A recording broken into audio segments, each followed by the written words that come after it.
Insomnia can be torture. I understand this better than most, having suffered from insomnia several times in my life and also helping clients and patients with insomnia. I've developed a 3-step approach to help my clients, and I'd love to share it with you.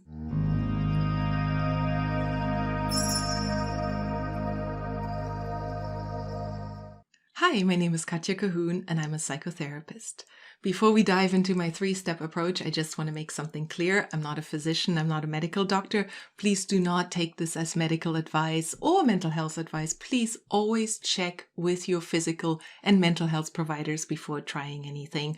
So insomnia impacts a lot of us. It is estimated that 1 in 4 Americans suffers from insomnia at times. So it's really brutal. It can feel like torture, and it can impact everything from your mental health to your physical health, your well-being. So when I work with clients, what I first look at is I send them, when they have chronic insomnia that lasted for a while, I send them to their physician, their primary care physician, perhaps even a sleep doctor if it makes sense, to check if there are any physical issues impacting your sleep. And that is actually really important to look at because there can be physical aspects that can really mess with your sleep. One being sleep apnea, for example. You'd be surprised how many people have sleep apnea. So in my own journey to better sleep, which I did manage to get to using the approaches I'll outline here, I found out that I have sleep apnea. I thought that was for smokers or people who are dealing with weight issues, but not so. A lot more people than you think might have sleep apnea and can really impact your sleep. And that's an easy thing to check. You can get a CPAP machine and, you get to look like Darth Vader every night, which is super cool. And it really does work. And of course, there are other factors that can impact sleep, different illnesses, chronic pain, hormone issues, hormone changes, right? For example, women going through menopause, it can really impact your sleep. So make sure you look at that. Make sure you have somebody check you for things that could impact your sleep on a physical level. We also look at sleep hygiene. So these are things that impact your ability to sleep. Because you have to remember, the body wants to sleep. The body wants to sleep. Something's standing in the way, either physiological or emotional, mental. So, for example, sleep hygiene, that cup of coffee at 2 p.m., 4 p.m., not such a good idea. You might want to cut that out. The heavy meal late at night, that's a no-no if you have sleep issues, right? So really look at those things. Google sleep hygiene, and I'll post some links in the description of the video as well. There's a lot of good information. We don't need to go over all of this here. I'll give you my top suggestions. Cut the blue light. Blue light is so bad for people who are dealing with sleep issues because it really messes with your sleep-wake cycle. So cut the blue light. Get some light filtering glasses. And by the way, it's not enough to have your phone turn on a night screen or whatever that's called, or your computer. Blue light is everywhere. The ceiling light, all of that. So you really want to get some light filtering glasses. For me, at this point, if I put them on, within 10 minutes, I'm yawning and I want to go to bed because blue light is the only light that impacts our sleep-wake cycle. A lot of these suggestions you can find in this fantastic book. So get this book. This is an absolute must-have if you have insomnia. And then there are 3 things that you should do every day that help with sleep. Light, exercise. So the emphasis on light, you don't want to exhaust yourself, but exercise. Sunlight, so to spend a little bit of time outside, get a little bit of sunlight, especially early in the morning. That really can reset your sleep-wake cycle. And then positive social interactions. Pets count too.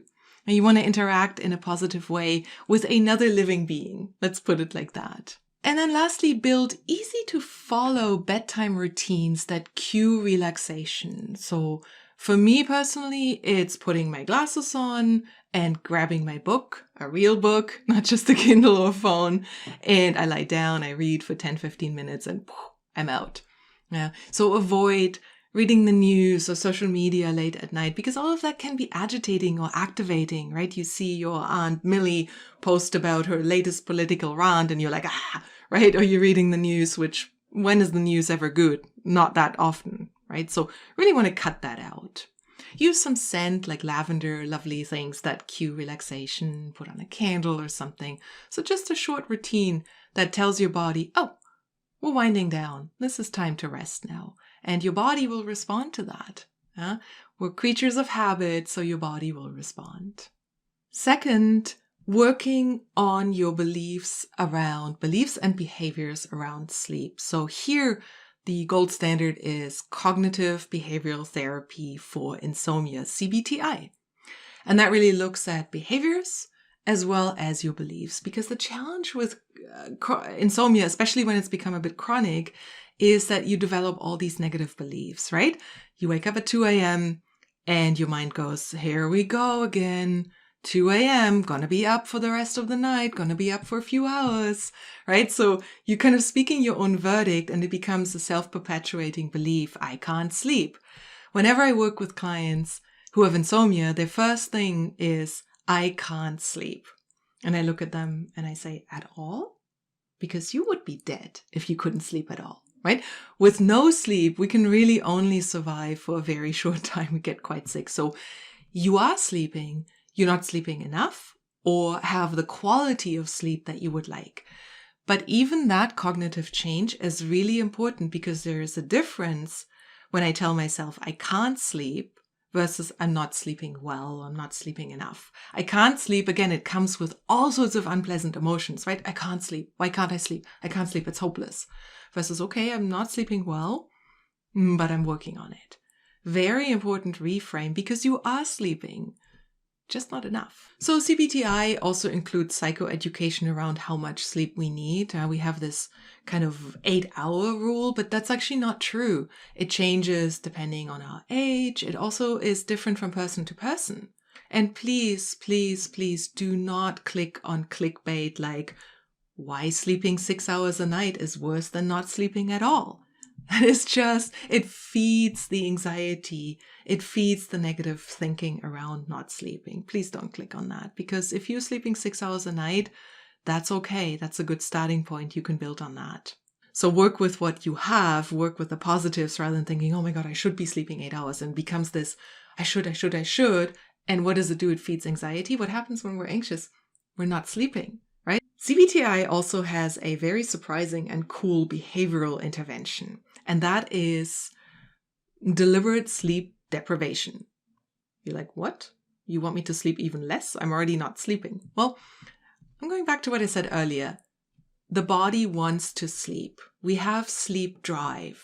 Now, what happens with insomnia is that we often spend too much time in bed. So let's say you go to bed at 10 and you are in bed for 8-9 hours, but you're actually only sleeping 5, let's say. So your ratio between time in bed and asleep is not very good. We really want to be asleep in bed. So what we do with sleep deprivation is deliberate sleep deprivation. You start with, let's say, 6.5 hours. So you go to bed at 10, you set your alarm for 4:30. You're like, what? No.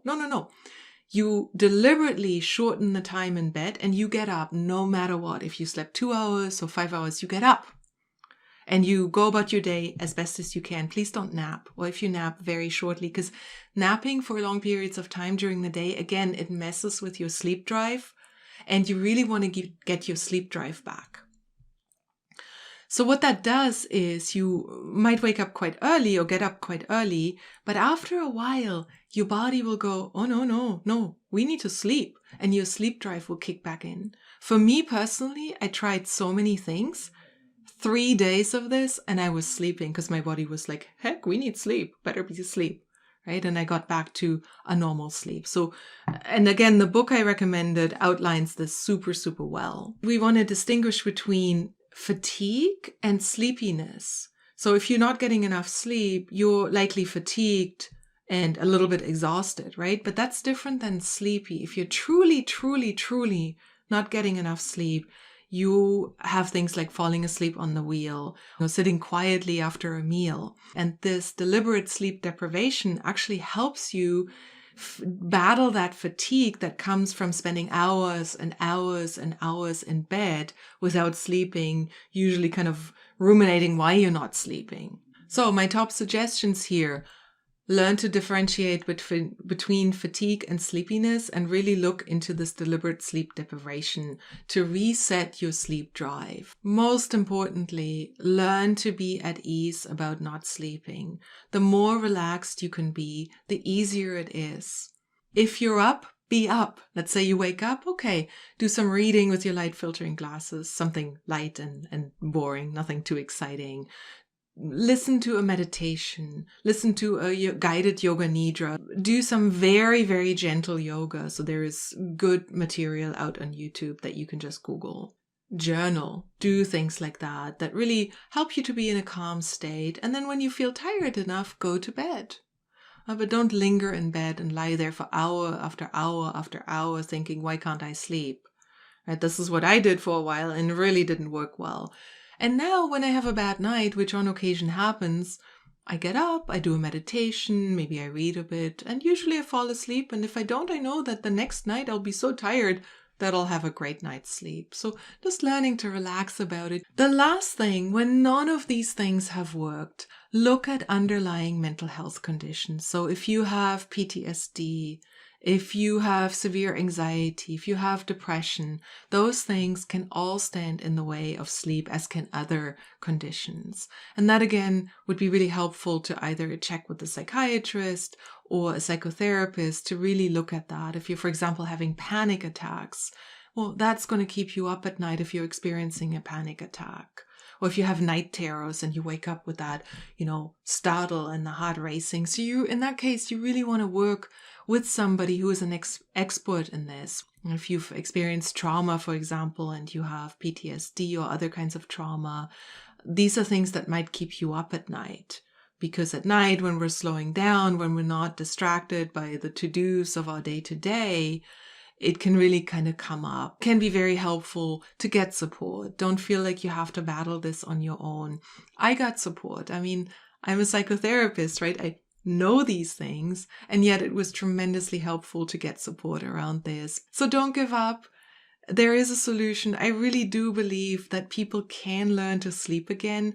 Try some of these things. Make sure you cover all your bases and look at everything, and just take it easy on yourself.